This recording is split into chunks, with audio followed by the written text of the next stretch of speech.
Hi, I'm Steven. Welcome back to my channel. Today, let's talk about the best camera in SLR history, the Nikon F4. Of course, there are too many reviews of the F4 on YouTube, but I want to talk something different. In 30 years ago, the photography works, the image quality mostly depend on film and even depend on chemicals and printing. Yes, you're using different camera lens will get a little bit different result, but camera body, they almost the same. Whatever you're using, expensive body or cheap body, but the result almost no any difference.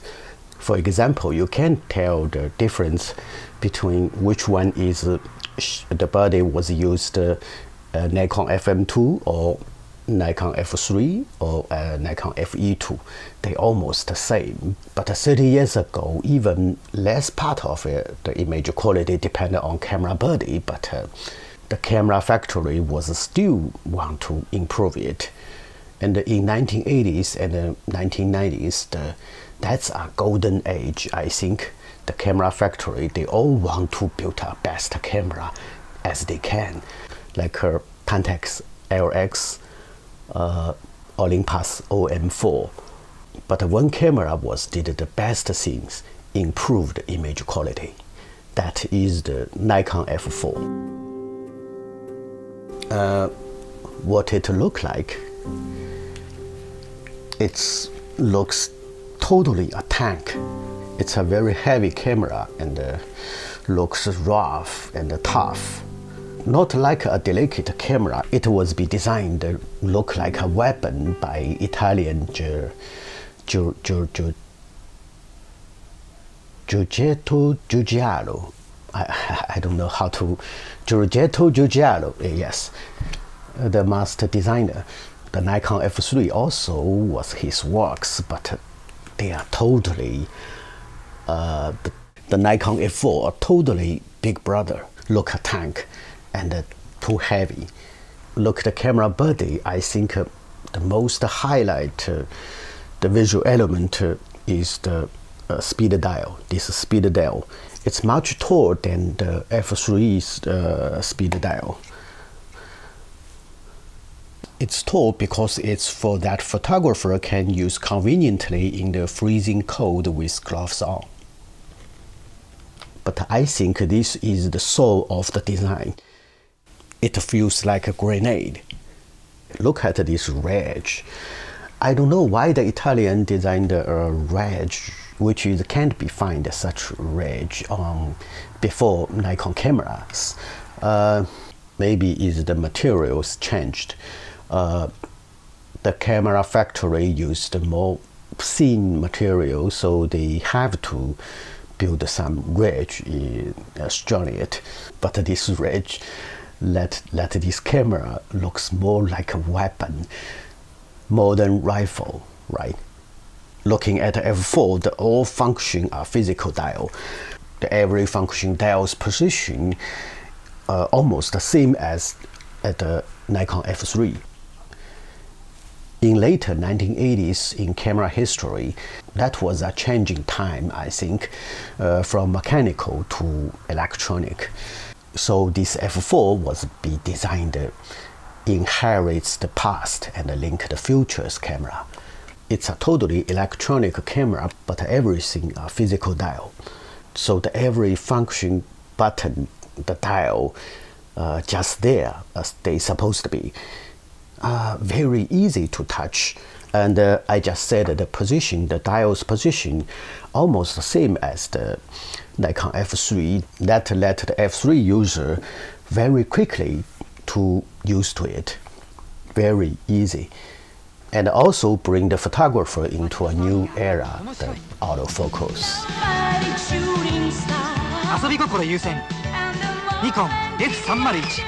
So the Italian has brought the classic slogan of the design from 100 years ago, the German Bauhaus, form follows function to the extreme.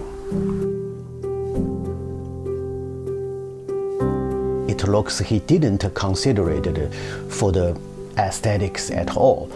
Anything of this camera was be designed follows easy using.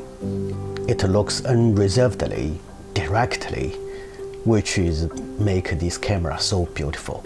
Totally a masterpiece.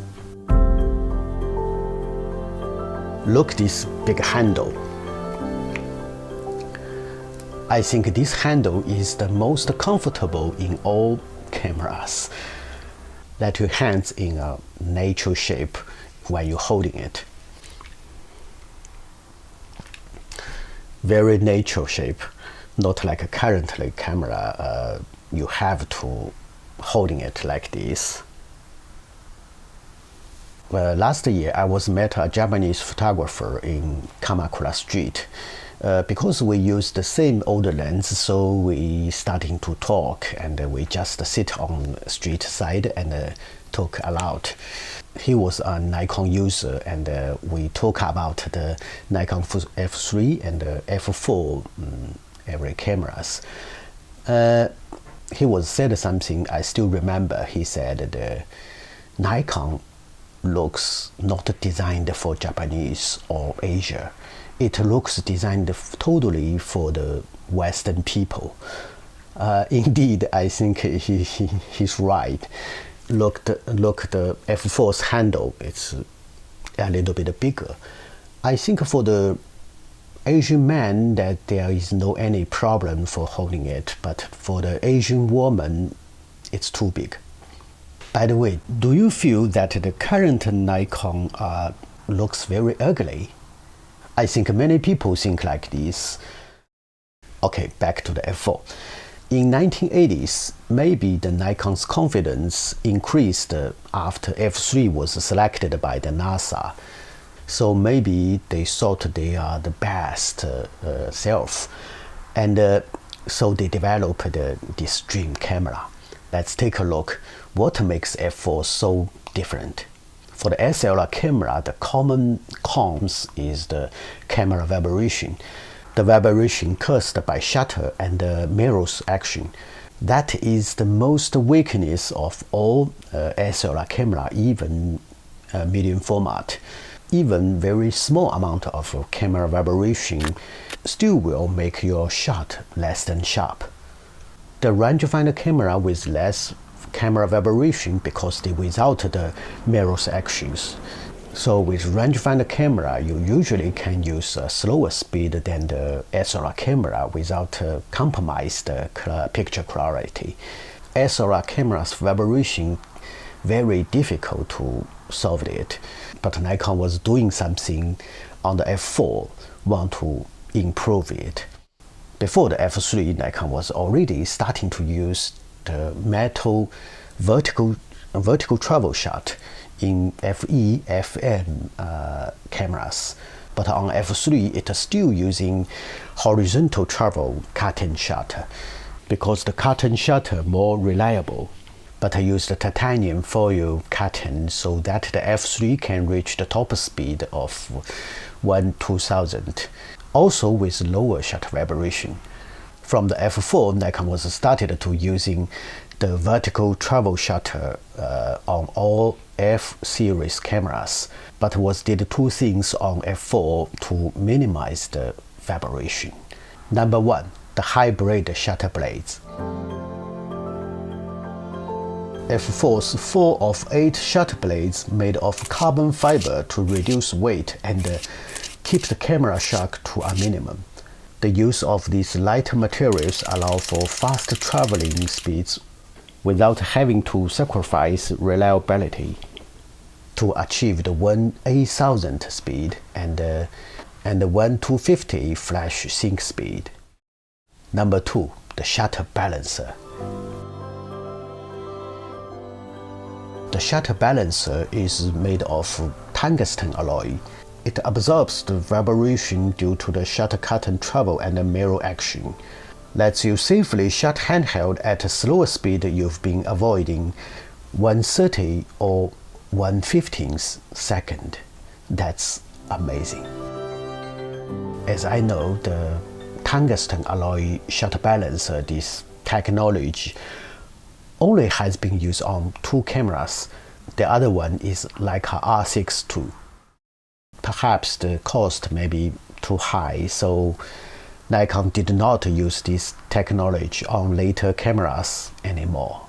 But I think maybe the concept of camera developing has changed. How to build a best camera as we can now become to research the consumer's needs, or become to build a camera that consumers want, but they have to tolerate the comms also with lower cost as possible. So the shutter balancer, I think this is the most helpful for the photographer.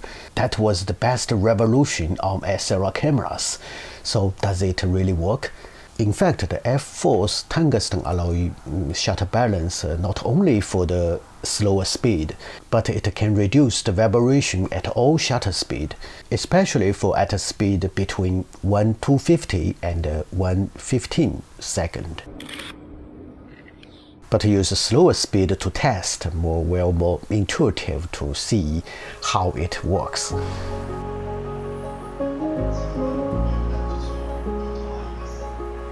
Let's set the shutter speed to 130.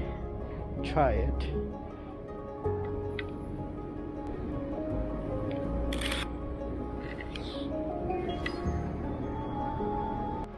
Let's try the 115 and f4.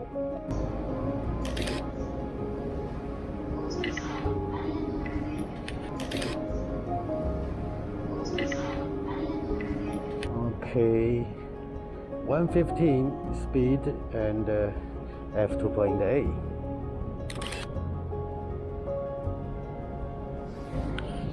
(115).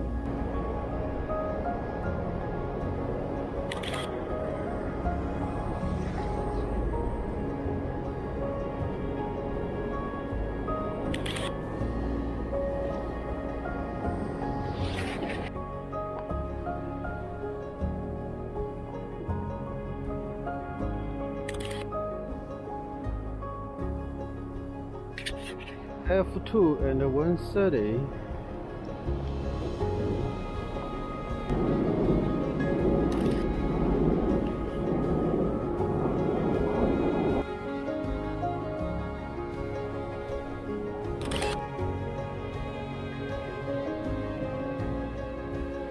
And 130 f1.4.